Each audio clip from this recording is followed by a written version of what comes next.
millions d'euros. Ils apportaient des liasses de billets en contrepartie de plus de productivité. Le chantage était souriant, poli, cravaté et parfaitement huilé. La modernisation n'avait pas servi à soulager le labeur des hommes, car en retour, on leur demandait d'accélérer encore et toujours les cadences. Si les ouvriers n'étaient pas d'accord, ce n'était pas un problème. La porte de sortie de l'usine leur était grande ouverte. Alors, André et ses collègues, ils avaient mal partout. Mais ils ne disaient rien, ils subissaient. 44 ans de travail et à peine 14 ans pour profiter de sa retraite. Certains des ouvriers avaient bien tenté de s'opposer au groupe Mécanil Pro pour qu'ils augmentent leur maigre salaire qui frôlait le ridicule. André n'avait jamais voulu s'associer à leur démarche. « Que des conneries !» disait-il. Là aussi, il avait bien raison. Tous avaient été déboutés de leur demande. C'était la fin du mois d'avril. La journée était brumeuse, comme souvent dans les plaines d'Alsace lorsque l'hiver tire à sa fin et que le printemps hésite encore à offrir ses premiers rayons de soleil. Il fallut près de 2 heures de voiture pour rejoindre Belkangfolsheim, le village où André avait passé son enfance, à une trentaine de kilomètres de Strasbourg. Le petit Alsacien n'avait pas eu l'opportunité de trouver du travail dans sa région. Alors il s'était exilé à Sochaux, là où les ancêtres de Mécanil Pro avaient accepté de l'embaucher comme apprenti.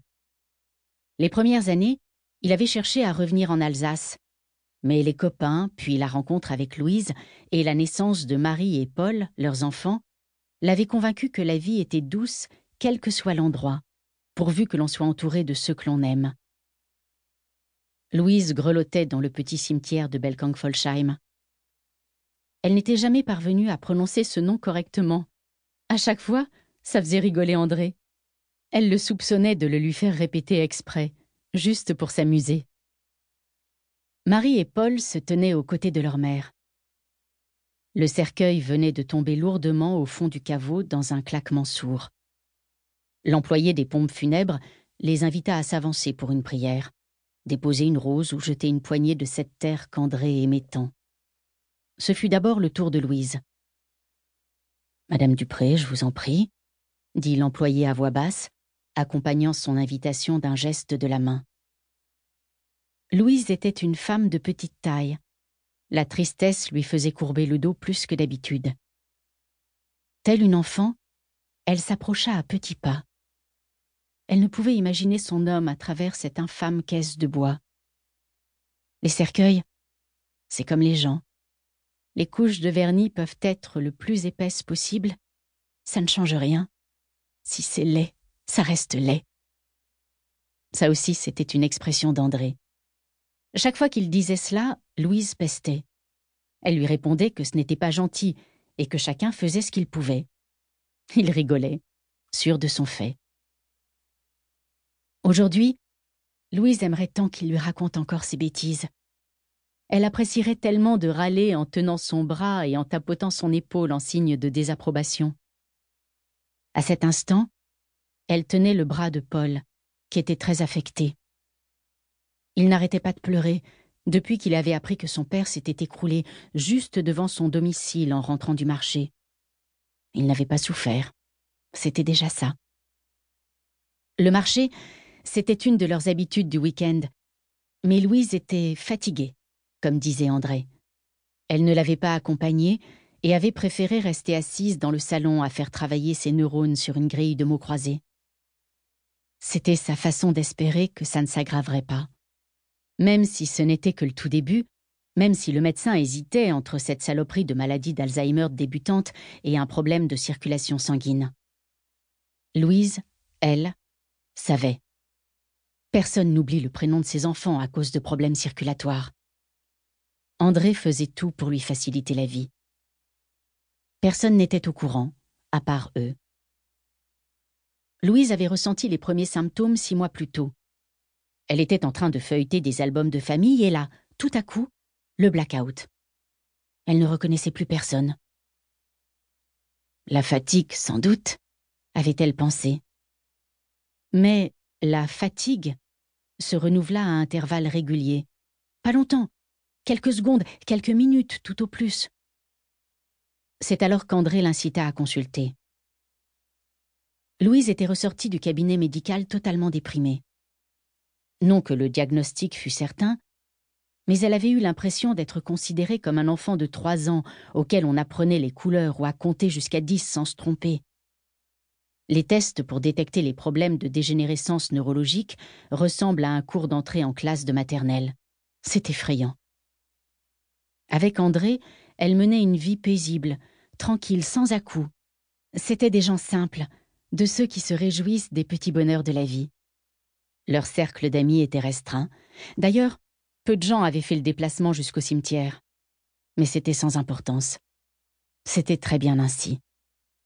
L'enterrement d'André ressemblait à la vie qu'il avait eue, calme et discrète. André était fils unique et ses parents étaient décédés.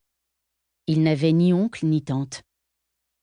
C'est dans ces moments-là que l'on se rend compte de l'importance d'une famille, celle que l'on a construite, quand celle qui vous a donné la vie n'existe plus. Louise était une fille du Sud, le vrai Sud, pas celui de la France, non, celui de l'Europe, l'Andalousie.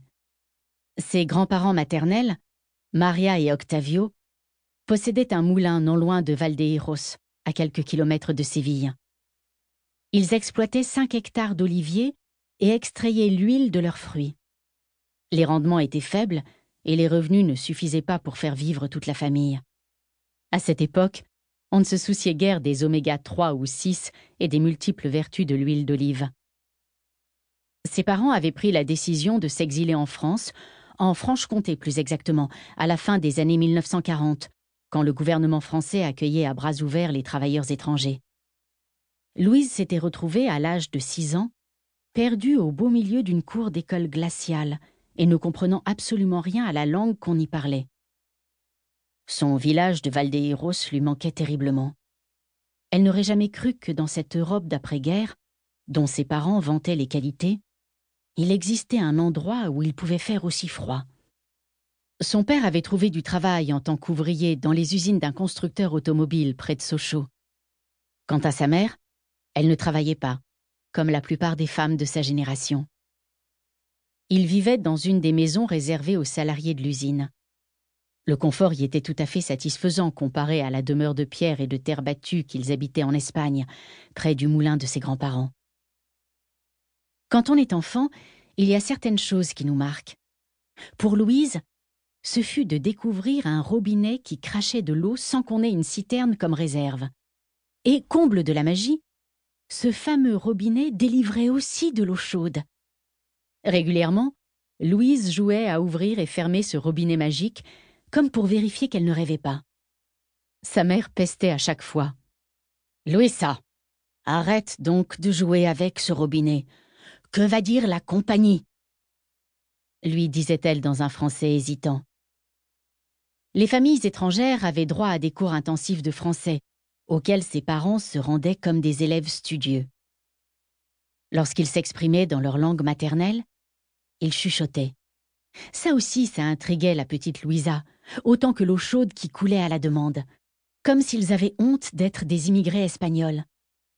Elle comprit bien plus tard que ce n'était pas de la honte, mais du respect pour le pays d'accueil qui leur offrait la possibilité de vivre décemment. Louisa, elle, trouvait toutes les excuses possibles pour ne pas assister aux cours de français, qui lui semblaient être un renoncement à son pays d'origine. Mais à l'école, il lui était très difficile de se faire comprendre et, bon gré mal gré, elle dut apprendre cette langue qui n'était pas la sienne. Elle se résigna même à voir son prénom Louisa se transformer peu à peu en Louise. « C'est pour que tu sois mieux acceptée », lui répétaient inlassablement ses parents. Ils avaient sans doute raison, même si les premières années, son satané accent, dont elle fut si fière par la suite, ne provoquait que moqueries et brimades de la part des autres élèves. En à peine 1 heure, la cérémonie fut terminée. Louise invita les personnes présentes à boire un verre dans la maison de famille d'André avant que chacun reprenne la route. Ils y venaient seulement 3 ou 4 week-ends par an. Le reste du temps, les volets étaient toujours clos. Marie n'avait pas attendu que son père soit enterré pour prévenir sa mère qu'elle souhaitait vendre cette maison. Livre audio complet gratuit disponible en description de cette vidéo.